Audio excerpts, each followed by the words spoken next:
What's going on, everybody? I'm your host, Ben Ballion, back with another episode of the Sports Pod. And in today's episode, I'll give you the top storylines and headlines from around the association this past week. I also have 3 calls to get to throughout the episode. On the other side of the intro, I'll take you around the NBA. Hit it. DiVincenzo at three. Bang! Bang! At the wall, he jumps. It's gone. He did it. He did it. Pete Alonso with the most memorable home run of his career. All right, getting into the episode. Now let's start out in Minnesota with the Timberwolves, who have been very mediocre to start this year. I mean, in the offseason, they made a big splash, bringing in Dante DiVincenzo, who was averaging around 12, 13 points last year for the Knicks, and Julius Randle, who was an all-star last season. So you would think bringing in an all-star and a very high-level role player, this team would increase in talent, and they would be better than they were last year. But that has not been the case. They're 8-8 right now. They're third in the division, although that doesn't really matter. They're eighth in the conference. They're not doing very well, and they're just not what people expected them to be. Julius Randle and Rudy Gobert have already clashed. 2 big-time personalities. I'm surprised it wasn't Anthony Edwards and Julius Randle, but that's 3 personalities that are like they need their own space. They need things to be done their way. And you had to expect that if you're Chris Finch, the Timberwolves head coach, if you're their GM, you had to know that Randle's got a personality. He's got personality issues. It's not a huge knock on Randle because, listen, he was a good Knick. He turned the franchise around, but there were things that he did wrong, and there were things that he needs to improve on, and he needs to mature on as his career goes on. And that's one of the big things. He needs to learn how to pass, how to be a better teammate. And a couple nights ago in Toronto, the Timberwolves were down 11 with 5 seconds to go. Julius Randle just dumped the ball off to Rudy Gobert, who had been calling for the ball the entire game. Randle dumped the ball off to him in the post, and then he just shrugged his shoulders and turned back on defense. He knew the game was over. That was that. That I'm okay with that. The game was over. But the thing is, why is he sufficing to Rudy Gobert? Why is he giving in? Randle's never been that kind of player. He's always been a bull. He's always been able to stand up for himself and be like, no, I'm the guy. Because at the end of the day, Randle is better than Rudy Gobert. Gobert has not been the same since he got traded out of Utah. And Randle's definitely been better. I mean, that's a pretty obvious statement. Julius has been an all-star. Rudy Gobert hasn't over the past couple of years. And Randle just needs, in that situation, he can't give in to Rudy Gobert, and he can't let Gobert win, is what I'm trying to say. And that's not the Randle I know. And I wonder if it has something to do with him leaving New York. I wonder if his personality fit better in New York. I think team-wise, the Cat trade was definitely better for the Knicks and definitely what they needed. I'd rather have Karl-Anthony Towns over Julius Randle any day of the week. I know I didn't say that coming out of the trade, but things change, and Cat's been a good Knick so far. He's really repped the city well, but I wonder if it's had more of an effect on Julius Randle than anyone else. I think it has had a big-time effect on Dante DiVincenzo transitioning into some of what I want to talk about with him now. I mean, he's only averaging 9, 3, and 3 to start the year, which is not anything like Timberwolves fans expected, like the Timberwolves front office expected when trading for him. I mean, this is a guy who's averaging around 15 to 20 points in the playoffs. He was hooping. And I get that was with an injured Julius Randle and a lot of other injuries to the Knicks. And the Knicks did trade him at a very high value, but he was playing at that high of a level. So it was a fair trade. And you had to expect him to take a little bit of a dip. But what he's shown so far, it hasn't been the same Dante DiVincenzo that I remember ever putting on a New York Knicks jersey. Just watching some of his games, not even watching a lot, he doesn't have the same energy. He's playing a lot of minutes off the bench. I mean, he played 26. He's averaging around 26 minutes off the bench. So that shouldn't be an issue. I mean, he was joking in his post-game presser that he played for Tibbs and playing 50, I think it was like 12 straight minutes. At the time, he played an entire quarter without taking a breather. Was like it didn't affect him because he's played for Tibbs and this and that. That I get. His wind is always going to be good. Anybody who plays for Tibbs, that's going to be the case. But the thing with Devo is his performance, basketball-wise, hasn't been up to his standard. I mean, even throughout his career, 9-3-3, he's been better than that a lot. I mean, his shooting, it's been all right. I mean, I think it's fine that he's averaging just 9 points because of what the talent they have in the front court over there. They got Mike Conley, they got Anthony Edwards, they got Jaden McDaniel, who's listed as a power forward. I think he plays anywhere from the 2 to the 4. Nickeil Alexander-Walker. They've got a ton of front court guys, but Dante, I don't know. Just looking at his splits now, he's shooting 32% from the field, which is not good. He's shooting 34% from the field, and then from the line he's shooting 78%, which it's not up to his standard. He's not playing at the level Timberwolves need him to play at to really succeed, because he's got to be an integral piece off that bench. And now teams are viewing him as a candidate to be traded. Leon Rose, get on the phone. If the price is right, bring him back home. Reunite the Nova Knicks again. Bring the last Infinity Stone home. Now, on a real note, though, there is a team that could use him and that could turn this subpar season around. And I know it's early. This rough start to the season around for him. I mean, he could be a very valuable trade deadline acquisition. I think that him getting traded out of Minnesota is an absolute possibility. I mean, he's one of those guys that he's going to have a career where he's bouncing around for a while. He's never going to have like a true home that he's on for 7-8 years. He's going to retire with that team. That's not the case with him. I thought it could have been for New York, but Leon Rose had other plans, and those plans were the right plans, because if Devo got off to the start in New York, then and I would assume he would, based on what's happening in Minnesota, Leon Rose definitely made the right move. But Timberwolves off to a mediocre start. I expect them to figure it out. I think it's going to take the Timberwolves to get their coexistence down, their cohesion down, their synergy down a little bit longer than the Knicks would. Just going on both sides of that trade real quick, because it's only one piece for the Knicks. I know it's a huge piece in Karl-Anthony Towns, but for the Timberwolves, I think it's a lot harder to get bench guys involved because they don't play as many minutes and they play with a lot of different people. Like Karl-Anthony Towns is going to be playing with the same 4 or 6 people every game, but Dante DiVincenzo, whether he could be playing with up to 8 or 9 different people based on how much Chris Finch extends that rotation. And it seems like they play a good amount of guys. I mean, guys averaging 7. There's a lot of guys averaging like 5 minutes or more. You got 1, 2, 3, 4, 5, 6, 7, 8, 9, 10, 11 guys averaging 4 minutes or higher. So it's not like they're running an extremely tight rotation. All right, let's get to the next story. Another team that's not off to a good start, and this team is off to an absolutely horrible, and I am loving every second of it.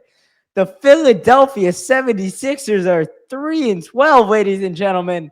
It is greatness. Joel Embiid is about to blow up the Sixers. Paul George is injured once again. I'm not saying that's a good thing. You never want guys to be injured like that. Not top guys ever. I hope Paul George gets healthy, he gets right, and he plays at the level that we've seen. And not at a high enough level that the Sixers are winning, but I just hope he gets right enough. But let me start with the drama surrounding Joel Embiid. And let's start with the team meeting. Their private meeting where Tyrese Maxey called out Joel Embiid and said part of the team, their struggles, is that Joel Embiid is always tardy and he's always showing up late. Oh, how I am eating this up. I love this. I am Tyrese Maxey's like one of the only players on the Sixers that I can deal with. I don't mind his game. I think it reminds me a lot of Quickly. He's an upgrade quickly, and I like what he does off the court. Like he doesn't say anything wrong really. But calling Joel Embiid out, that's greatness. I mean, Embiid, he thinks he's this tough guy. Somebody needs to stand up to him. And Maxey being that guy, that's awesome. I love it. I think it's gonna continue the Sixers implosion. I mean, Embiid's playing like every 2 or 3 games. He's not playing on back-to-back games. And I know he said he wouldn't play back-to-backs for the rest of his career, but that doesn't account for like every other game when you have an off day in between. And it seems like he's just taking so many nights off. I feel like the NBA has to do something about this. If you look up Joel Embiid games played this year so far, Joel Embiid's played 4 games, and the Sixers have played what? They've played 15 games. He's played 4 out of 15 games, which it's about a fifth of the games, which is just not good whatsoever. He needs to play more. He needs to be a leader. He needs to grow up. Like, honestly, how long is he gonna milk this knee stuff? I know it's gonna be for the rest of his career, but at some point, he's got to be like, yeah, I want to win a ring. I want to lock in this year. I'm going to put in all the work and make sure I stay healthy and not miss, I don't know, 50 games, because that's like what he's on pace for. He's on pace to miss like a third of his team's games, which if you do 82 divided by 3, it's a lot of games. To put it lightly, 82 divided by 3.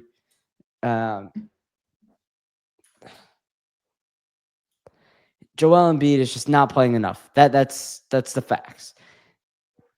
And then let's get to the other stuff. Joel Embiid, Paul George, and Tyrese Maxey have only played 1 game together. Though the point of load management for these guys is that they want to be right in April. They want to be right in May. They don't care about November. But you have to have a little bit of chemistry going into April and May. You can't be playing 1 game together. I know a lot of this has to do with Paul George being injured, but you have to be playing together in November, in December, in January, and then especially in February and March as the regular season winds down. The Sixers are just, they don't know how to win. They don't know how to play together. They don't know what a team is. They don't know what it takes to win a championship. And that's why they're not going to win. There'll be a first-round exit, a second-round exit. If they even sneak in, if they even make the playoffs, because that's the point where it's at. Where if you're 2-13, or 3-12 rather, you're the second worst team in the Eastern Conference. It's going to take a lot for them to climb back into this. And I know the East is incredibly weak this year. But coming back from 3-12 is not easy by any stretch of the imagination. And one more point on the Sixers. Paul George's free agency signing has been so overhyped. I mean, the amount of media coverage it got, the ESPN, TNT, whatever, they overhyped it so much. I mean, he has done nothing. He's played like 3 or 4 games as well. He's been injured. He's had 2 hyperextensions of the same knee. It's not a crazy injury to come back from, but he's had better reasons than Embiid to be injured, but he's got to get back and he's got to do something for the city of Philadelphia, because he will get booed and it's not going to take long. All right. Next team. I feel like a lot of this show is always negative. I never talk about positives. It's not changing for the rest of this episode, for the record. Next point is Mavs not being able to close games and Luka Doncic being hurt. He's out for 2 weeks with a wrist injury. But let me just start with the issues closing out games for the Mavs. And it's been better over the past 4 games, I would say. But there was a 4-game stretch between November 8th and 14th where the Mavs lost 4 consecutive games by a combined 8 points. So what I mean by that is if you add up like the differential of every game, it accounts for 8 points that the Mavs are losing by. Other teams won by 8 points. That's just problems closing games. There was that game against the Jazz where John Collins just snuck behind Luka and got an easy layup late in the game. And it ended up being a big-time layup that really won the game for the Jazz. That cannot happen. Luka Doncic has to be better on defense. He's got a big body. He's He's slow. I know that he's not quick on his feet, but I feel like he could be a serviceable defender down kind of low in the paint. I don't know, not necessarily a post defender, but kind of a mid-level defender where he can't really keep up with guards, but he's a little bit quicker than the bigs. And he's a little bit shorter. He can do a little bit against like small forwards, power forwards is really his matchup, and he hasn't done that. He's never been really the best defender at any point in his career. He's never been considered a lockdown guy. And it is what it is. That's probably not going to change, but I feel like he could do a little bit more. And then the other thing I want to say about the Mavs is Kyrie Irving going to be able to step up these 2 weeks that Luka Doncic is out with a rib. If you're looking at the schedule for the Mavs over these next 2 weeks or so, because it's been a couple of days, they've won one game. They beat the Nuggets by 3. They're playing Miami as I'm recording this episode. But after that, they got to play Atlanta, who they're not going to go down lightly. I don't think Trae Young is good, and the Mavs should win that game, but you never know with Trae Young. Then they got to play New York. But the Knicks are there. The Mavs are at home. The Knicks are always good for one or two of those bad losses. They've already had one of them against the Jazz in like Denver. Denver's a good team, but against the Jazz or the Blazers or the Mavs. So we'll see. We'll see what happens with that game. But then after that, they play some easy competition with the Jazz, the Blazers, the Grizzlies, the Wizards, the Raptors, and that'll really take up the stretch. So is Irving going to lead the Mavs to games that they're supposed to win, or are they going to fall to, I don't know, they're 9-7 right now. Are they going to fall under 500 because they don't have Luka Doncic? That's a real possibility, because teams in the NBA, you can either win games because you're hot from 3, which a lot of these teams, like every team has ridiculous 3-point shooting at this point. It's not a rarity anymore. Like everybody can shoot the 3 ball real well. And it's going to be, can you keep up with the 3-point shooting? Can you keep up with the running gun style of offense? Or are you going to fall behind because you're not shooting well enough from 3, or you're not shooting enough threes at all? Because at the end of the day, Kyrie Irving can shoot, but he's more of a guy that'll get in the lane and he'll get some crazy finishes and stuff like that. Yeah, he's a great player. He has probably the best handle of all time, one of the most skilled players of all time. But he's not anything special from the 3-point arc. All right, let's get to the last topic of the day. Another story I am eating up. Tyrese Halliburton and the Indiana Pacers are 6-10 to start the year, and Tyrese Halliburton has been playing like Tyrese Hallibooty. He is awful this year. I mean, Pascal Siakam leads the team in points. That's the first red flag. Tyrese Halliburton is supposed to be the leading scorer on the team and leading assist man. So that's the first part. The statistics are not there. I mean, he was supposed to be taking a superstar leap this year. He was supposed to take a leap and be one of those top 10, 11 guys in the league, top 8. He's not done that. He's fallen. He's probably only like top 25 at best right now. He's not doing anything special. He's averaging around 18 points a game, close to 9 assists, and the rebounds don't matter for him. But he was supposed to be one of those guys averaging 25, 26, 10, 11 assists a game. He's not done that. He's playing like an upgraded role player right now, an above average role player.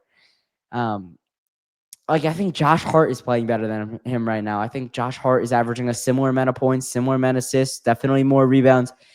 So he's really playing like a role player. And that's the Pacers aren't going to win like that. Tyrese Halliburton has to be the top guy. He has to be the guy that is winning games for the Indiana Pacers, and he hasn't done it. And the Pacers aren't going to succeed. I know I keep saying the same thing, but the Pacers need Halliburton. They don't have enough of a supporting cast, and they did not get better this offseason. They trusted Tyrese Halliburton to take the next step, and they trusted Halliburton to be the guy and to take that leap, and he hasn't. the Pacers could have gone out in free agency and added a Paul George. Although I don't know what Paul George would have done in a Pacers uniform. They could have added somebody else. One of the top free agents from this class. They could have got him, but they didn't. They could have signed Kyrie Irving. I think he was a free agent this past season. It doesn't matter. They didn't improve enough. They didn't even improve their bench. Like, I feel like everybody is just returning from that team that went to the Eastern Conference Finals. Mickey Mouse Eastern Conference Finals run. No Damon Giannis for the majority of the first round. No Julius. No Mitch. Compromised Jalen. Hurt Josh. Like that. And then they showed up in the Eastern Conference Finals when they played real competition. And the Celtics are real competition. And they would have gotten knocked out in round one if everybody was healthy. But so much of the playoffs are about health. And we'll see what the Pacers' health is. Leading into my next point, the Pacers fans cannot keep using Tyrese Halliburton's injuries from last season as an excuse for his subpar play. Because if he was injured, he would not have played for Team USA. He would have taken that time off to get ready for the NBA season. And if he is hurt and he didn't take that time off, you have to blame him for that. You can't blame the injuries. You can't blame the basketball gods for that. That's Tyrese Halliburton's fault, because he could have taken time off and gotten right. So that injury excuse is not good. It doesn't work. All right, let's get into some voicemails to end this episode off. I think I got 3 lined up today. Let's get to the first one right now. What's going on, everybody? I'm your host, Chase Valiant, here with my second take on the Sports Pod. Hey, Ben, what do you think the Knicks' record at the end of the season will be, and how far they will get into playoffs? See ya. All right, thanks for the call, Cheech. Knicks' record at the end of the season. This is a hard one to predict exactly because there's still so much time left. Let's look at their record right now. The New York Knicks, they're at 9-7. They're only 2 games over 500. I think they're going to go on a winning streak eventually where they win 9, 10 in a row. So at the end of the year, I think they're going to finish with a record of, let's see, let me do the math real quick. I think they're going to have 57 wins. So 82 minus 57, 57 and 25. I know it's a little ambitious right now, but I think they definitely can get there. I think it's still just getting their cohesion and their synergy down, and they'll be good. They're going to go on a big-time winning streak. They're going to add at the deadline, and what I'm hoping for is that they add their piece at the deadline. They have another 2 weeks of where they're playing, kind of figuring out their team with their new pieces, and then from the time probably on like March 10th, they just go on an absolute tear and run through the rest of the regular season and run the tape in the postseason. So for the playoffs this year, the second part of your question, I still think that they can go to the NBA Finals. I mean, the Celtics are going to be really hard to beat, and it doesn't seem like the Cavs are going to fall off anytime soon. I think eventually they will, but they don't play well in the playoffs. So I think it's going to be a matter of, can the Knicks get the 2 seed or are they going to be a 3 seed? Although the seeding doesn't really matter. And it's going to be how much is Tibbs running these guys right now and how tired are they going to be and how injured are they going to be? Is it going to be Tibbs' fault about these injuries? But at the end of the day, if these guys are injured and they can't play, they're injured and they can't play. And that's not helpful. All right, let's get to the next call. And thanks for the vine. This is Brian from New Hampshire. Love the pod. In all the discussion about the Knicks' slow start this year, I'm wondering whether Knicks fan is starting to be concerned about Tibbs fatigue. We saw it in Chicago. We saw it in Minnesota. The guy's a great coach, but he goes hard. He coaches these players so hard, and he's so demanding. And at a certain point, we see a track record of burnout. Is that what we're starting to see this year? And does that explain the Knicks' slow start? Curious for your take on that. Thanks, Ben. War conquered. All right. Thanks for the call, Brian. I think eventually there's going to be a point. I'm giving Tibbs this year. I think the outcome of this year will influence my opinion on him. I didn't want to beat him up too much last year because at some point there were just too many guys that went down early and he had to play his guys a ton of minutes or else the games would have been blowouts. But this year we're going to see what Precious is supposed to be back soon. Mitch is supposed to be back in about a month. He's saying he wants to be on the court by the end of December. But I think it definitely was a factor in what I thought of him, at least like that first couple weeks of the season, like the first 2 or 3 weeks where they were just fighting to stay at 500. And I think the thing with Tibbs is he only has one speed. He's going to coach 100%. He's going to play his players to play minutes at 100%. The volume's going to be incredibly high. And you really have to see by the end of this year. And if Cat is burned out and he looks exhausted, that's an issue. If Jalen's exhausted, that's an issue. But what I was seeing at the start of the season is it definitely was, because these guys were playing 35 to 40 minutes, 42 minutes at most to start the season when they don't have their win right yet. Because you could train all you want in the offseason. You could play all the scrimmages, black ops runs. You're not going to have NBA level competition. You're not going to have the right wind. You're not going to have the right conditioning. It's going to take a couple weeks to get that. But the guys looked exhausted come the fourth quarter, and that's got to be a point of emphasis. Well, let's get these guys off their feet a little bit. Let's let them sit at the end of quarters. And this is something me and my dad both hate, when we're watching a game and Jalen Brunson will sub back in with like 5 seconds left in the first quarter to take a buzzer beater shot, and most of the time he doesn't even end up getting a shot off. Like, just let Jalen get the extra 2 minutes of rest real time, and then you'll start him in the second quarter. Like, what are you really getting out of with bringing Jalen Brunson into the game to take a last second shot, or Karl-Anthony Towns, or whoever it may be?